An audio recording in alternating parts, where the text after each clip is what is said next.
Hi అండి, నమస్తే. నేను మీ భార్గవి. వెల్కమ్ బ్యాక్ టు అమ్మ చేతి వంట. ఈరోజు వీడియోలో ఒక మంచి టేస్టీ బ్రేక్ఫాస్ట్ రెసిపీని మీతో షేర్ చేయాలనుకుంటున్నాను. హోటల్ స్టైల్లో స్పాంజ్ దోశలు అనమాట. ఈ దోశల కోసం మీరు ఎలాంటి బేకింగ్ సోడా కానీ, ఈనో పౌడర్ కానీ లేదా పెరుగు కానీ ఏవి యూస్ చేయాల్సిన పని లేదు.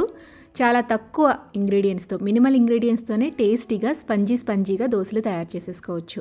ఈ దోశలకి కాంబినేషన్గా అల్లం చట్నీ కానీ, టమాటా చట్నీ కానీ, పల్లీ చట్నీ కానీ ఏదైనా కూడా చాలా టేస్టీగా ఉంటుంది.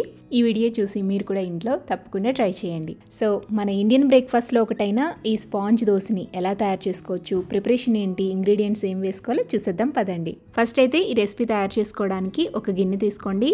అందులోకి 2 కప్పుల దాకా ఇడ్లీ రైస్ వేసుకోండి. రెగ్యులర్గా మనం యూస్ చేసే సోనా మసూరి రైస్ కన్నా కూడా ఇలా ఇడ్లీ రైస్ని వేస్తేనే ఈ స్పాంజ్ దోశలు అనేవి టేస్ట్ అయినా టెక్స్చర్ అయినా కరెక్ట్గా వస్తాయి హోటల్ స్టైల్లో. సో ఇడ్లీ రైస్ వేసిన తర్వాత అదే కప్పుతో అరకప్పు దాకా మినపగుళ్ళు కానీ, మినప్పప్పు కానీ పొట్టు లేనిది వేసుకోండి. నెక్స్ట్ ఇందులో 1/2 టేబుల్ స్పూన్ దాకా మెంతులు వేసుకోవాలి. ఇవన్నీ వేసిన తర్వాత నీళ్లు పోసి బాగా కడిగేసేయండి. 2-3 సార్లు పాటు కడుక్కొని మళ్ళీ తిరిగి నిండుగా నీళ్లు పోసి కనీసం 4 గంటలైనా నానబెట్టాలి. మీరు గ్రైండర్లో రుబ్బే పని అయితే 2-3 గంటలు నానబెట్టుకున్నా సరిపోతుందండి. అదే మిక్సీ జార్లో రుబ్బే వాళ్ళైతే కనీసం 4 నుంచి 5 గంటల పాటు ఈ పప్పుని, బియ్యాన్ని కూడా నానబెట్టాల్సి ఉంటుంది. అండ్ వీటితో పాటుగా మనం అటుకుల్ని కూడా నానబెట్టుకోవాలి. అయితే అటుకుల్ని పప్పుతో పాటుగా కాకుండా గ్రైండ్ చేసే ముందుగా ఒక అరగంట ముందు అటుకుల్ని నానబెట్టుకోండి, సరిపోతుంది. కొలత వచ్చేసి మనం ఏ కప్పుతో అయితే బియ్యం తీసుకున్నామో అదే కప్పుతో 1 కప్పు దాకా అటుకులు వేసుకోవాలి. ఇక్కడ నేను థిక్ పోహా వాడుతున్నాను. అదే మీరు పలచటి అటుకులు కనుక వాడే పని అయితే డైరెక్ట్గా మీరు గ్రైండ్ చేసేటప్పుడే అందులో వేసేసి గ్రైండ్ చేసేసుకోవచ్చు. సో పప్పు బియ్యం నానిపోయాయి కాబట్టి ఇప్పుడు వీటిని మనం గ్రైండ్ చేసేసుకుందాం. మిక్సీ జార్లోకి 2 వంతుల కింద ఫస్ట్ సగం వేసి గ్రైండ్ చేసుకుని ఆ తర్వాత మిగిలిన సగాన్ని వేసి గ్రైండ్ చేసేసేయండి. ఫస్ట్ హాఫ్ వేసి గ్రైండ్ చేసేటప్పుడు ఇందులోకి మన నానబెట్టుకున్న అటుకుల్ని కూడా వేసేసి గ్రైండ్ చేసుకోండి. గ్రైండ్ చేసేటప్పుడు కొద్దిగా చల్లటి నీళ్లు వేసుకుని గ్రైండ్ చేసుకోండి. ఇలా గ్రైండ్ చేసుకున్న పిండిని ఒక గిన్నెలోకి తీసేసుకుని మూత పెట్టి నైట్ అంతా కూడా ఫర్మెంట్ అవనివ్వాలి. లేదా 8 గంటల పాటు ఫర్మెంట్ అయితే మనం దోశలు వేసేసుకోవచ్చు. పిండి చక్కగా పులిస్తే ఇలా ఉంటుందన్నమాట. మామూలు దోశ పిండిలాగా పైకి పొంగదండి. ఈ విధంగా పిండి అనేది ఏరీగా ఉంటుంది. సో కరెక్ట్గా ఫర్మెంట్ అయిందనమాట. ఇందులోకి రుచికి సరిపడా ఉప్పు వేసేసి బాగా కలిపేసేయండి.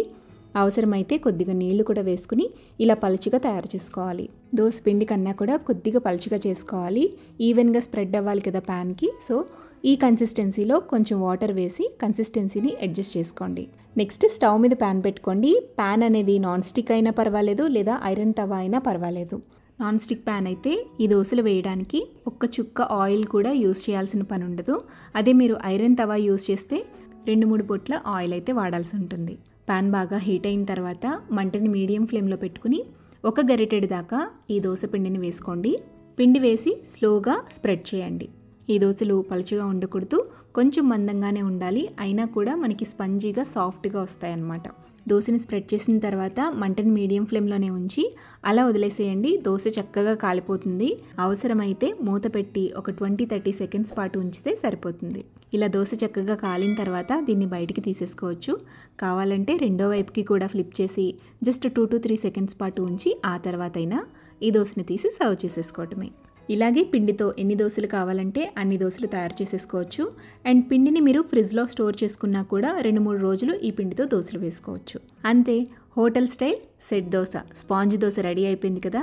పైన హోల్స్ చక్కగా వచ్చి స్పంజీగా చాలా సాఫ్ట్గా ఈ దోశలను అయితే తయారు చేసుకోవచ్చు. సో ఈ కొలతల్లో, ఈ ఇంగ్రీడియంట్స్తో మీరు కూడా స్పాంజ్ దోశని ఇంట్లో తప్పకుండా ట్రై చేయండి. ట్రై చేసి టేస్ట్ చేసిన తర్వాత మీ ఫీడ్బ్యాక్ని నాతో కింద కామెంట్ సెక్షన్లో షేర్ చేయడం మర్చిపోవద్దు. వీడియో నచ్చితే లైక్ చేయండి, మీ ఫ్రెండ్స్కి, రిలేటివ్స్కి షేర్ చేయండి. మరిన్ని టేస్టీ, సింపుల్, క్విక్ రెసిపీస్ కోసం అమ్మ చేతి వంట ఛానల్ని సబ్స్క్రైబ్ చేయండి.